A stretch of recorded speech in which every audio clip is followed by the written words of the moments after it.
Hey, party people. It is Thursday and welcome to Tea Talk Thursday. And at your clock and you're like, this girl is late. I know I'm late. And you probably didn't even know I was coming because I just happened to look in the notification that I used to let you know I'm coming live. Did not send. Yeah, it's been that kind of day. But you know what? I'm here now. Are you ready? Because I'm ready. Let's get started. We probably should wait for a few more people to come in. What do you think? I don't even know if people know to look for, to check for me. I've been doing a bad job. I know. Bad, Tamika. But we're in a new month. We're going to get it started. We're going to get it better. We're going to all be better, right? So let's just check in. For those of you who don't know me, my name is Tamika. I am Tamika Talks on IG, and I'm the thought leader at Life and Pumps, where I bring to you all things entertainment, pretty much lifestyle, travel, which of course I'm really sad that I'm unable to do. I love talking about fashion. If you've been checking it out, you know, I've been doing something on mailbox shoes because I believe that if you've been sitting at home wearing those frumpy clothes, it's time for those fabulous shoes and throw on some good clothes, some makeup, make yourself feel good. You will also find a lot of health and wellness. I believe that that's a topic that we don't talk about enough. So it is my goal through the make certain that I overload you with information so that you'll never say, I didn't know, especially if I know it, you're going to know it. And I decided today, as opposed to being inside, I was going to come outside and bring you guys this tea talk. Right now, I'm sitting in my patio area. You can see behind screens that we use when we watch movies outside. That has been something that we've been doing most of the summer, or not even summer, just the quarantine, just to kind of give us something fun to do and break up the monotony. If you're looking for some great ideas on the blog, I have some things that we've done, like birthday parties and some other things that we've done. We've totally made great use of our outside space this year, probably more than we have since we've been here. But what I want to talk to you guys about is, here are our topics, okay? So we're going to talk about, what are we going to talk about? I'm so funny. So we're going to talk about some current events. That's part of the reason that I'm in the house to refill my cup. You know, guys, I had to hit my tea and I got caught up watching the news. I knew I shouldn't have done it, but I just couldn't help it. Things are something that we all need to know about. And I know it's an overload. And so that watch it so I can break it down so that you don't have to feel like you need to be an overload. But I want us to talk about current events, and I'm going to give you guys just a glimpse of what August was like for me, what my favorites were, what I enjoyed about it, and all of that. Then we're going to move on and we're going to talk politics. You guys know I am obsessed with politics right now, which is kind of crazy, right? But we're going to talk about it. We're going to talk about everything that's happening. Some other things have dropped overnight, things I'm not even surprised about. Then we're also entertainment. You know, there's been some things that have been happening and we need to stay abreast of it. And then we're going to touch on parental responsibility. Yeah, that's what we're going to call it, parental responsibility. And I believe there's one more topic, but if we get to it, you'll know then, right? All right, so come on along. Make sure you share me and let your friends know that they need to come in and check us out and see what we're talking about. I see Tanya is here. Hello, Tanya. Thank you for joining us. But first, we'll talk about some of my favorites from August. August, you know, generally I am in Martha's Vineyard. That is our family vacation, meaning the vacation that I take with my sisters, my extended family, and my parents. It's something that my dad put into place because he felt like, you know, now we were older and everybody was kind of doing their own thing. We weren't vacationing enough together. So I love that he does that. I love participating. It is so much fun. Oh my God, I think we're going to have a special guest. Let's see. Special guest, you want to come and say hi? Okay, she says no, but we'll see. So anyway, we did not go to Martha's Vineyard. You know, COVID just canceled a lot of things. And I don't want to say it canceled things in a bad way. I feel like, you know, there's some good that you can always find in everything that you do. But I'm not there, basically. So we celebrated my son's birthday. He, you know, basically ditched us. I'm not even going to lie. As a teenager, if you guys have teenagers out there, just get ready. At some point, they're going to be like, yeah, I'm going to hang out with my friends. Is it okay? And because I realized that he was at a place where, you know, he's a social butterfly, quarantining was very hard for him. Well, not hard for him, but like he missed that interaction. So I told him it was okay. And even the mom whose house that they were all at was like, I had no idea it was his birthday. I would have totally said no. And I was like, it's fine. Like, we celebrate life every day. So it's not just about celebrating on the day. And we did get to do some things special. We bought cupcakes. We have butt cakes because you guys know how I feel about nothing but cakes. Love them. If you're in the Philadelphia area, here's a shout out for you. For that, you get you a nothing but cake from Collegeville, Nothing But Cakes. My girl Melissa is running that business and doing it well. Make sure you support her because you guys know we have got to support Black-owned businesses. But I digress. So that's one of the things that we did in August. And in August, I was lucky enough and privileged, and I'm even going to call it that, to be included in the Toyota Entrepreneur Entourage experience. And what that was is, it's a campaign that Toyota has been doing in various cities across the country. And this is something that they started before all the social justice protests was happening. And it's just because in the show that Toyota is really vested into the Black community. And so this entrepreneur entourage, what it did in Philly is it connected with influencers, and it asked us to highlight some Black-owned businesses that we wanted to spotlight. So if you guys saw some of the great fashions I was wearing, for the most part, a lot of August, they were by her. Her name is Julia Turner Lowe. Her company is called jtldesigns.net. And if you are a curvy girl and you want some clothing that's classic, kind of sophisticated, but you don't need stuff where you feel like, if you bend over, people are going to be seeing your personal business, or, you're like, I don't know how long or how often I'm going to be able to wear this. I'm at the point in my life where you guys know I love clothes. I am a fashion geek and I love shoes. But it has to make sense. Like, it has to be smart. And what I love about her fashions is they're smart fashions.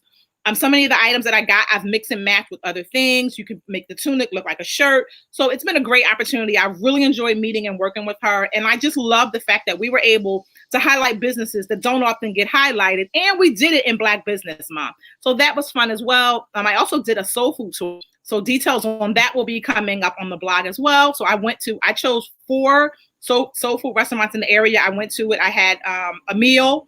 And it was great. And actually, right after that, I went to another restaurant the next day and had another meal. And I'm going to share that with you. It was great. Known gems in our city, and some of them are known.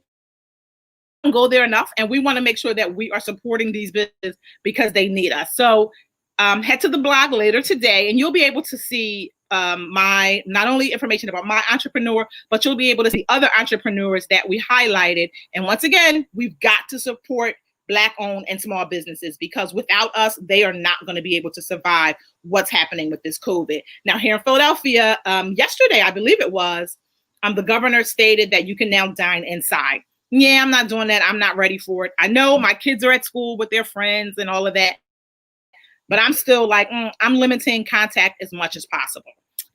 Part of the reason that I was not here, speaking of limiting contact, is, my uncle died last week. And I believe it was Wednesday. I don't even remember what day it was at this point. I feel like all my days are running together. So I was not up to coming before you and wishing you a happy September and really getting to highlight what happened in August. So we're doing it now. And it's so funny, as I shared out that my uncle had passed, a lot of people were like, were you close? And it kind of like struck me as odd. And then I had to realize that, I think my family dynamic is a little different from most families. While I'm the type of person, just in general, no matter who you are, like, I don't have to talk to you every day. If we cool and we tight, we always tight. Like, no matter what, if you need me, I'm going to be there. That's who I am. And that's how my family is. Like, I have aunts and uncles. We don't talk every day, but I feel like we are all so close that it doesn't matter. Like, I don't need to talk to you every day. Like, we all check in with each other periodically. We have a group on Facebook. So we know what's going on in the other's lives as best we can. And, we always know that we're there no matter what the case is. When people were asking me that, I was kind of like, well, isn't that everybody's family? And I realized it's not. I am just fortunate in that I have that and I don't take it for granted. So yes, he passed. It was sudden. No one was expecting it. And so as the phone calls were coming, we were all like in a state of like just grief stricken. And, we're all still that way because, it's kind of like he was a younger uncle. Like he wasn't like 80 or 90. And as far as we know, he was in okay health. So it's hard. But, he would want us to move on. He believed in God. So, we've been telling jokes and really reminiscing about some of the things. I had family send me pictures. So as I'm going through pictures, I'm just thinking of some of the times and the things that we've done together as family. And if you've been following me, you guys know that Thanksgiving is my absolute favorite holiday. And part of that reason is because it is when we all make it a priority to be together. So, we gather in Myrtle Beach. we'll rent a beach house and we will be together, just acting up, eating, shopping, doing whatever, having a great time. It's great for the cousins, especially the younger ones, because they get to know each other and they get to connect. And now as teenagers, they're all talking through text and social media and all of that. So that's been great. But tomorrow I will head to DC to prepare for the funeral. I realized that at that point is probably when it's going to hit me again, and then probably seeing all my family face to face and talking. And then we've also been talking about how, we got to make sure that we are practicing safe practices, social distancing, wearing a mask and all of that. So that's going to be a whole lot. But that's why I wasn't here last week. So the other thing I want to talk to you guys about that I was able to experience in August. Oh, look at my elbows. They're so ashy. I didn't put no lotion on. I'm sorry, y'all. The other thing I want to talk to you guys about that I was able to do in August is I was able to drive the Lincoln Corsair. So I hope you have taken the time to look at my post and you were able to catch up on those pictures. When I tell y'all that car is beautiful and sexy, like that's the only way to really describe it. When it was leaving in my driveway, I was like, bye. But it's great. Definitely check it out. And as a part of that, I do some writing with A Girl's Guide to Cars. And this month they're having a virtual summit, and it's called Drive Your Best Life, where you'll not only get to talk to some of the car brands, you'll get to hear like the ins and outs of cars. And I feel like what happens with women is oftentimes we're not buying a car just because of the engine. We're buying a car for other things. Like for us, it's how many of our kids can fit in this car? How many of their friends can fit in the car? Because that's an issue.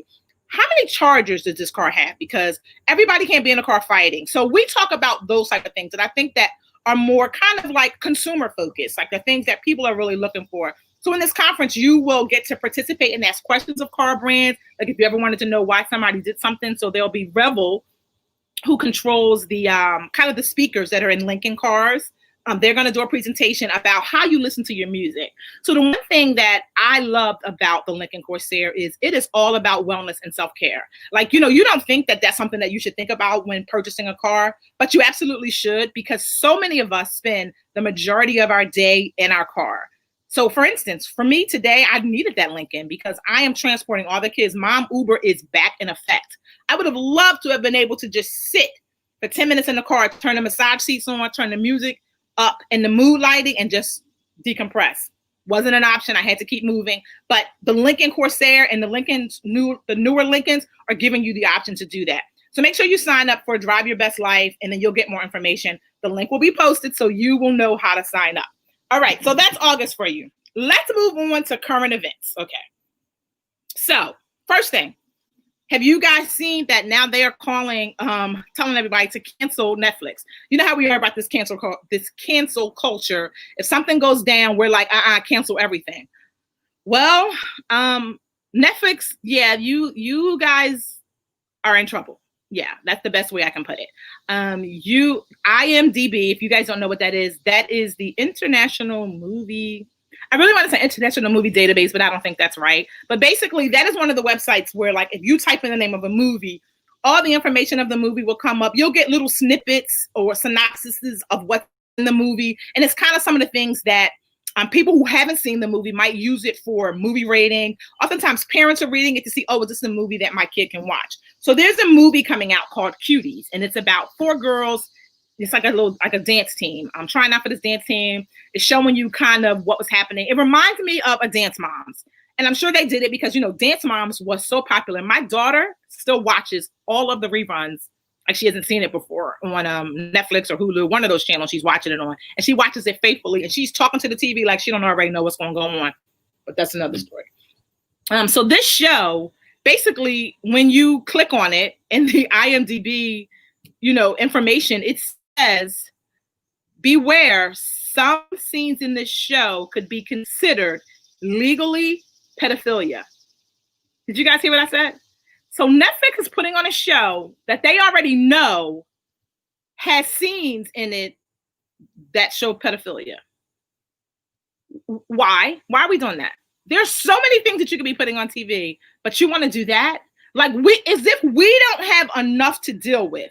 Now we have to be concerned that some creepy people are going to be watching this show and going out into the streets where our children are, and we don't know what's going to happen.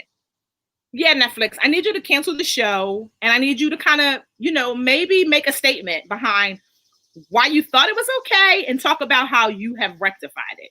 So you guys are going to be hearing about it because it's about to be all over everywhere. I was just talking to someone about it earlier, hence another reason I was late. But definitely, you guys make sure that if you're on Twitter, look for the hashtag cancel Netflix, boycott Netflix. They're all talking about it, and we need to pressure Netflix because they got to pull this show. It's not okay. I mean, we've already seen where there was news reports about a trailer being found. I want to say it was in Georgia that had all these kids in it that they believe was going to be a part of sex trafficking. We know this is happening as a country. Like, why are we now putting it on TV and promoting it? No, I'm sorry, Netflix. Like, I'm gonna need you to totally issue a statement, do something, stop it. We've got to do better. And then that brings me to my next topic with social media. You guys know I love social media. Haha, here's how we're connecting. I think it's a great tool. I think it's a wonderful way for people to stay connected. It helps so many people during COVID, stay connected to people. We have to make sure that we're using it right. TikTok is one of the, what do you call that? TikTok. What is it called? I don't even know right now. So TikTok is one of the social media networks. Here we go. TikTok is one of the social media networks that I really just did not get involved in. Partly because, well, I feel like I'm silly and I'm lively. Like, I just didn't want to do all that dance. I don't know. It just wasn't my thing. So I was like, you know what? If y'all want to roll with it, roll with it. I have an account because I would do little dances with my lacrosse team, but it wasn't something that I was sharing because you've never seen them, right? Good job. But apparently, a pretty well-known vlogger, social media influencer, basically took a video live streaming of him committing suicide. You guys heard me, right? He live streamed his suicide. Okay. So apparently, as it's rolling, as the tape is rolling, he's talking about his day. He's talking about what's going on. He was depressed, they believe. So apparently he had lost his job. His girlfriend had left him. And as he's talking, I guess people realized that there was something going on with him. So the police were called. They were en route to him. His mother is on watching this, and people are on trying to engage him and keep him talking, right? But there are also people that were a part of this live stream. And I really think that, I want to hope, let me say that they just didn't believe that he was really going to do it. So they were like, do it, edging him on. So I hope that was not the real intent. It just kind of happened. I don't know. But anywho, the video has been looping all over TikTok. And if you've ever gone on TikTok, what happens is, as you scroll up, videos just start playing. Like, you don't control what plays and what doesn't play. And so many people have been sharing this repeatedly. Now schools are sending out emails to alert parents to it. And the other thing is, TikTok, basically what they did is they have banned the video. But because people are posting so often and it's so quick, and they can't get them all off, so they're asking people, if you see it, to report it. And they've already sent out a message in their community. Even though I have an account, they emailed and they stated that if they see that you have uploaded the video, you will be removed from the community. Here's the thing: that's not really a punishment or a slap in the hand, because unless you have thousands and thousands of millions of followers, all you have to do is start another account. And from what I see and gather on TikTok is that people tend to follow you quickly, especially if you're doing something silly or whatever the case is. So I don't really know that that's a punishment, but it is what it is. If you happen to see it, please report it. Someone told me yesterday that apparently now it is making its way on Facebook. So just be very, very, very careful with your children. And you should do this whether this is happening or not, because you want to make sure that you know what your kids are seeing and touching and all of that on social media, because people are perverted. They do crazy things, and you don't want your children to see that, because it's the type of thing, when you see it, you really can't unsee it. And that's how I've been with a lot of the shootings of the African-American men or the Black men that have been getting shot by the police, or just in general. You can't unsee it. Like, it's something that lives on. Kind of the reason why you don't want to watch horror movies, and then go to sleep. It lives on. So I don't know how you would explain a suicide in that magnitude and what your child just saw to help them get over it. Like, I feel like that is like therapy for years, because little things can trigger it, and that image can still come back. So just be mindful. If your children have TikTok, stay on top of it.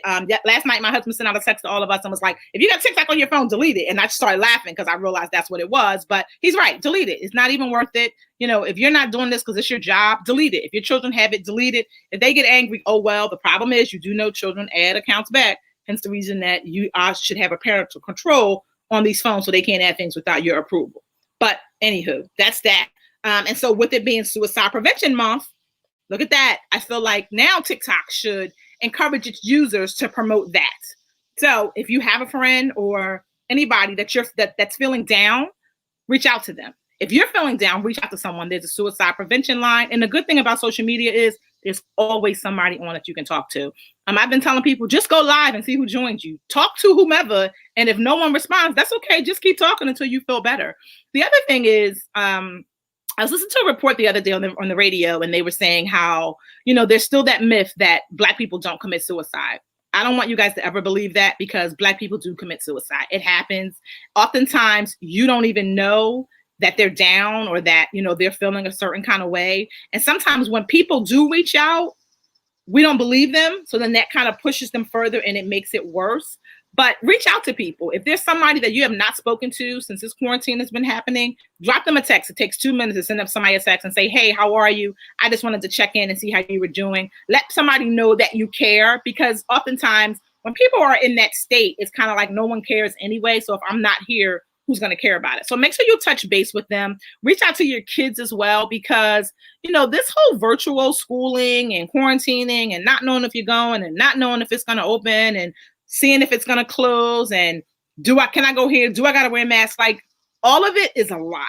And mentally, it is draining. It's not only draining us as parents, it is draining our children as well, because not only are they experiencing it because they're separated from some of the things that they're used to doing day in and day out, we also got to realize that they're hearing us. And oftentimes our energy is being, portrayed onto them. And we don't want that. So just be mindful. Talk to your children about suicide. If any of their friends are talking about it, it's not something to joke about. And I see a lot of kids who oftentimes will make jokes, but it's a lot of truth set in a joke. So even if you see that it's a joke and the person says, oh, I was joking, no, reach out to an adult, talk to the kid, alert a counselor if you don't want to tell the parent, even though you should, but that's your choice. But don't let it go unturned, because we already know what happens when something happens and we're like, oh, someone else will handle it. It never gets handled. And then in the end, we're all sitting around crying because we're like, oh, I should have done something. So that's that. Take it, do what you need to do with it. All right. Next, I want to talk to you guys about racial reckoning. I like that, right? Racial reckoning. And I feel like racial reckoning just includes so much. It means Black lives still matter. They're going to always matter. And every day that I have breath on this earth, I'm going to remind you that Black lives matter. Like, I don't care what's happening. Black lives matter. So did I already say Black lives matter? Okay. One more time, y'all. Black lives matter. So racial reckoning, Black lives matter includes that to me. But right now, what we have to realize is this year and racial reckoning is so, so, so very important. I mean, not only are we seeing people being murdered literally before our eyes, which is so crazy, on videos that people are capturing, we still have Breonna Taylor's murderers are still free. Did you guys hear me? Men stormed into Breonna Taylor's house, murdered her, and they're still free. Murdered her, and then we learned that it was the wrong house. And they're still free. No one has no one has paid any consequences for this. So basically, it's open season to go in anyone's house because you feel like they dated a drug dealer, or maybe they sold drugs, or whatever it is, and shoot them, and it's okay. It's not okay. And until we stand up and continue to say Breonna Taylor's murderers need to be held accountable, it's just gonna be swept under the rug.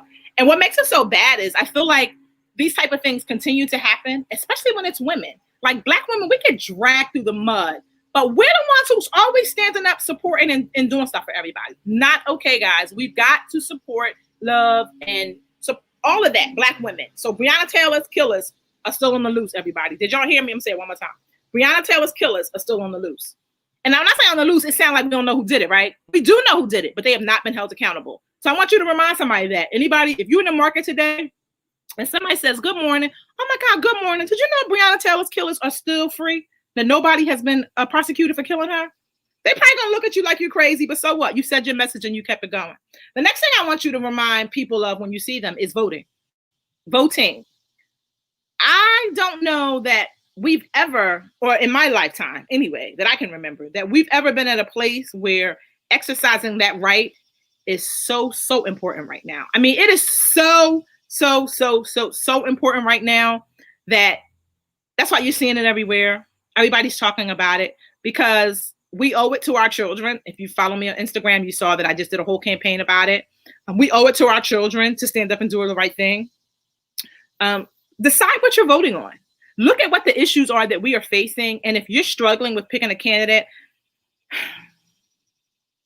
I don't know that I have anything for you if you're struggling with picking a candidate at this point. But ordinarily, what I would tell you to do is weigh the issues, decide which candidate is working to fight the issues that matter most to you. So for me, it's about the children. It's about Black Lives Matter. It's about healthcare.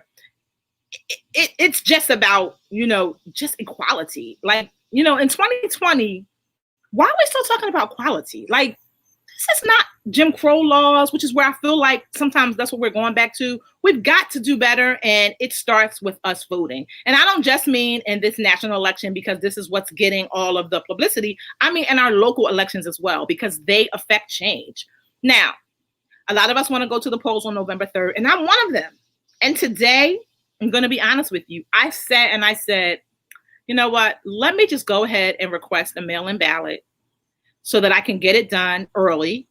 Make sure that I get the email back confirmation letting me know that it's been submitted, because I don't really know what's going to happen come November. We're already expecting the flu season to be crazy. We might get to a place where we're quarantined, and something in me feels like our government right now might be like, yes, everybody stay in. I don't care that you're supposed to go out and vote. I don't know. I just got a really bad feeling about it. So if you're in a state where you can do a mail-in ballot, you might want to just get it. Just get it. Send it in, make it be accountable. Now, I am planning to go work at the polls if they are open in November, which I hope they are. So I feel like I'll be able to get there and be a part and kind of see what's happening. But if you have not requested a mail-in ballot, you should totally do it. I believe there are like 44 or 41 states that currently allow people to do a mail-in ballot. And then the other thing why we want to do it and we want to make our voice heard is because we know that we have a lot of voter suppression states. And so when you think of that, you're like, voter suppression? What year is this? Isn't it crazy that like you start to think about the things that you read about in history books as kids, or you heard other people talking about maybe 30, 40, 50 years ago. No, longer than that. Shoot, I'm almost 50. My God, I'm almost 50. Jesus. 70 years ago. Let's just put it at that. That they experienced and trying to get to the polls, the beat downs, all of that, people throwing things at them, cussing at them, calling them names, burning cars. A lot of that was because of voter suppression. And the fact that in 2020, it is what we're dealing with right now is absolutely ridiculous. So I want these states to know I am supporting for you. I am rooting for you. I'm going to be praying for you guys as you guys either head to the polls. And I hope that you have a team around you rallied and ready to support you guys and make it certain that your voices are heard and counted. So that's Texas, Wisconsin, Georgia, Florida, and Ohio. We've got to support them. And you know how the best way we can support them is whatever state you live in. If you don't live in one of those suppression states, get your vote counted. So that way, if something happens to someone and God forbid their vote is not able to be counted, you can be like, well, you know what? I voted. So my vote, I'm going to vote because I want you to know I believe in this. So let's do our due diligence, guys, and vote. The next thing I want to remind you about is the census. For years, I remember growing up and they would talk about the census and people would be like, I'm not filling that out because I don't need the government to know nothing about me. They just trying to see how much money I got, who live in my house, and all these type of things. That's not true, guys. They do need to know. There are some facts that they do need to know, and they need to know it for funding. So when we look at communities that are like totally not funded enough, and we know there's so many of them, a lot of that comes from the fact that they have not been counted. So let's say grandma, files her taxes or whatever. So the government knows one person lives there, and it may say two other people, but the government doesn't know, well, what do these people need? What's going on in their house? Maybe another bus stop needs to go. I'm sure you guys have seen that commercial where the guy talks about how his wife has to walk so many blocks from the bus stop, and he's hoping that filling out the census will help him get a bus stop closer to the house so she's not walking alone in the street. We got to fill out the census. We have to take part. And I realized that, history so many things have happened to us in history that prohibits us from wanting to do things. And so another thing is like clinical trials. And I just was talking to someone about this, is that oftentimes people don't want to participate, and people of color don't want to participate in clinical trials because they think of the Tuskegee experiment. Part of that is because we were not educated, we were not involved, and we were not asking questions. And there's no fault of those people who participated. They were told this and they went with what they were told. What I'm saying is we got to get a seat at the table and start doing what we know is right. You know, now we have doctors, lawyers, and educators that are Black who can tell us, you know, if we don't feel like what we're reading, we understand, have somebody help you understand. The person who's trying to get you to fill out that form should be able to explain it to you in layman's terms. Now, what's going on with the census is, of course, they send people door to door when they don't get your form back. But let's be realistic. It's COVID happening. Do you think people are really going to be knocking on your door? Areas that are underserved, you know, do you really think people are going to be coming through knocking on doors? I mean, let's be realistic. Honestly, I don't. And I know that there are people getting paid to do this, but I don't think they're going to go. And I feel like, knowing that, we need to remind everybody to fill out your census form. So if you've not filled it out, please, please, please, I'm begging you, do me a favor and get that form filled out. Let me see. I had one other thing that I wanted to talk to you guys about. Oh, with COVID, I wanted to share this. It's an olive leaf complex. It's actually a throat spray, right? It's by Barleans. Let me let you guys see it there. It is a throat spray. And what happens is, you know, things collect in our throats, and this helps you clear it out. One of the other things we want to do to boost our immune system, you know, I said I was going to bring you products that I find that I feel like work and are very helpful and easy. It does not taste great. I'm not going to lie, it does not taste great, but I feel like it's such a quick spray. You can do it and keep it moving. And we all know that it's hard making smoothies every morning. Remember to take a pill. Remember to do this. You can put this in your purse. You can leave it in your car. Absolutely. I keep mine in my purse. There's so many ways that you can do it so that you can, when you like, set an alarm on your phone, because we never leave home without our phones, to remind you to take it. So that's that. And then October is rolling around, guys. Like this year, you know, people are ready for 2020 to be over. I'm not quite ready, but you know, it is what it is. So for October, I am going to be highlighting breast cancer survivors. You know, I'm really excited about this new campaign that I'm going to be working and bringing to you guys. So every week I am going to invite 3 survivors to really come on and talk to you about their experience, and not just tell you, oh, I had cancer and this is what happened, but I want them to really talk to you about how they are thriving and surviving. And there are a lot of people who, you know, cancer, while it was horrible, it's a horrible disease, it kind of lifted them to something else. Like, you know, it was kind of like they used it as a stepping stone to whatever their next step is going to be. So we're going to be honoring these women every week here on Tea Talk Thursday. And they're going to come in and they're going to tell their story. There's also going to be some write-ups. So if you are a breast cancer survivor out there and you would like to participate in this campaign, please send me a message. You can drop me a DM. You can send me an email. However you want to get in contact with me is fine. There will be another post coming out about it so you guys understand more what I'm doing. And I'm also going to highlight some co-survivors. So for those of you who don't know what a co-survivor is that person that was with you every step of the journey. Because oftentimes no one talks about them. No one kind of shakes their hand. No one says thank you to them. And they are an integral part of this journey. Absolutely integral part.